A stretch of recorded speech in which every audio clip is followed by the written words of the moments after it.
যাকে আমরা এনসিবি হিসাবে চিনি তারা মন্তব্য করে। আমি পরিষ্কার ভাষায় বলে দিতে চাই, এই সকল সন্ত্রাসীদের স্থান হালুয়াঘাট, ধুবাউড়া তথা সারা বাংলাদেশের মাটিতে হবে না। যাদের চেহারা দেখলে মনে হয় সন্ত্রাসী, যাদেরকে দেখলে মনে হয় নিশাখোর, তারা বড় বড় গপ করে।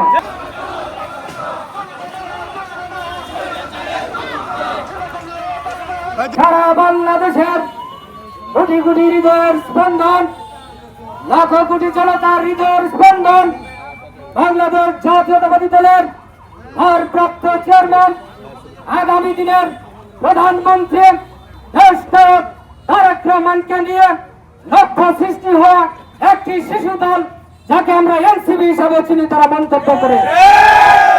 আমি পরিষ্কার ভাষায় বলে দিতে চাই, এই সকল সন্ত্রাসীদের স্থান হালুয়াঘাট, ধুবাউড়া তথা সারা বাংলাদেশের মাটিতে হবে না। যাদের চেহারা দেখলে মনে হয় সন্ত্রাসী, যাদেরকে দেখলে মনে হয় নিশাখোর, তারা বড় বড় গপ করে। তারা নাকি জুলাই বিপ্লবের মধ্য দিয়ে এই দেশ স্বাধীন করেছে, নব্য স্বাধীনতা অর্জন করেছে। প্রিয় ভাইয়েরা আমার, আমি বলতে চাই, আজকে কয় তারিখ? আজকে 14 জুলাই।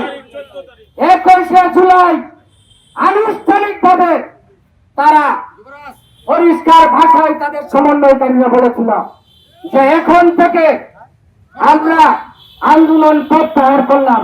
এখন কে বা কারা আন্দোলন করতেছে, সেই আন্দোলনের সাথে আমাদের কোন সম্পৃক্ততা নাই, বলে না? এরপরে সেই আন্দোলনকে কে বেগবান করেছে? সেই আন্দোলনের নেতৃত্ব দিয়েছে আমাদের দেশ নায়ক তারেক রহমান। কারণ 21 তারিখে এই ছাত্ররা হাজার হাজার নিরীহ মানুষ, ছাত্র জনতাকে মৃত্যুবরণ করেছিল, তাদেরকে ছেড়ে তারা আন্দোলন প্রত্যাহার করে নিয়েছিল। কিন্তু দেশ নায়ক তারেক রহমান পরিষ্কার ভাষায় বলে দিয়েছে, বিএনপি এবং অঙ্গ এবং সহযোগী সংগঠনের নেতৃবৃন্দরা পিছনে থেকে আন্দোলনকে বেগবান করেছে এবং এই যারা শহীদ হয়েছিল 21 তারিখ পর্যন্ত, তাদের শহীদের রক্ত মুছে না যাওয়া পর্যন্ত আন্দোলন চলমান থাকবে। আজকে তারেক রহমানকে নিয়ে মন্তব্য করেন,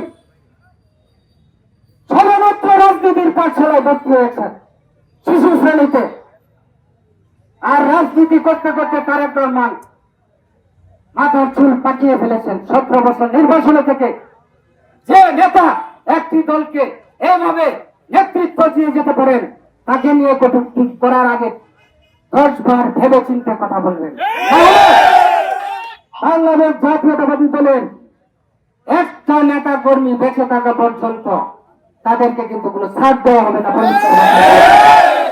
এবং আজকে আমরা এই বিক্ষোভ কর্মসূচি পালন করেছি আমাদের প্রাণপ্রিয় নেতা হালুয়াঘাট এবং ধুলাউড়ার আগামী দিনের ধানের শীষের কান্ডারি, যিনি বিগত স্বৈরাচার বিরোধী আন্দোলনে এই হালুয়াঘাট এবং ধুলাউড়ায় রাজপথে নেতৃত্ব দিয়েছেন আমাদের প্রাণপ্রিয় নেতা জনাব আলহাজ সালমান ওমর।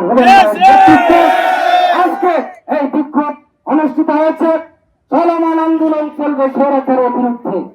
যারা নির্বাচন নিয়ে খেলা মেতে উঠেছেন, প্রদর্শন করছেন, তাদেরকে ছাড় দেওয়া হবে না।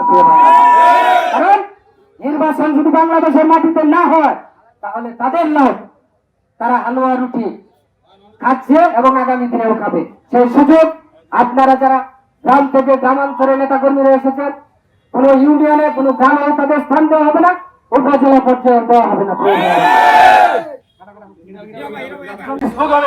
বাংলাদেশ আজ মুখরিত সংগ্রামী সহযোদ্ধা বন্ধুগণ, আমাদের প্রাণপ্রিয় নেতা 20 কোটি মানুষের হৃদয় স্পন্দন, আগামী দিনের রাষ্ট্রনায়ক তারেক রহমানের বিরুদ্ধে জামাত শিবির এবং এনসিবির এই নাবালক বালকরা যেভাবে কুৎসা রচনা করছে, আমরা আশা করি এবং বিশ্বাস করি আগামী দিনে আমাদের নেতা তারেক রহমান সাহেবের নির্দেশ দিলে এই সমস্ত রাজাকারের দল বাংলার মাটিতে কোনো ঠাঁই পাবে না। আমরা বিগত 16 বছর এই স্বৈরাচার শেখ হাসিনার বিরুদ্ধে আমরা রাজপথে ছিলাম, আমরা মামলা খেয়েছি, আমাদের হাজার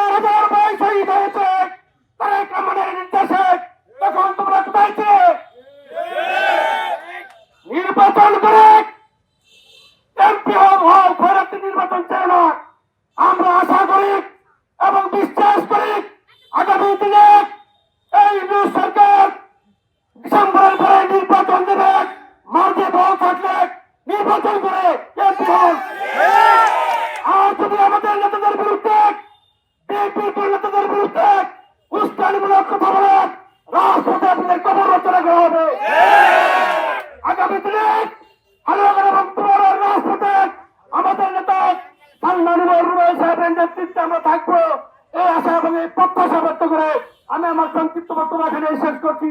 খুদা হাফেজ। বাংলাদেশ জিন্দাবাদ। শহীদ জিয়া অমর হোক। রাষ্ট্রপতি বেগম খালেদা জিয়া জিন্দাবাদ। বুরহান ভাই তুমি এগিয়ে চলো, আমরা আছি তোমার সাথে।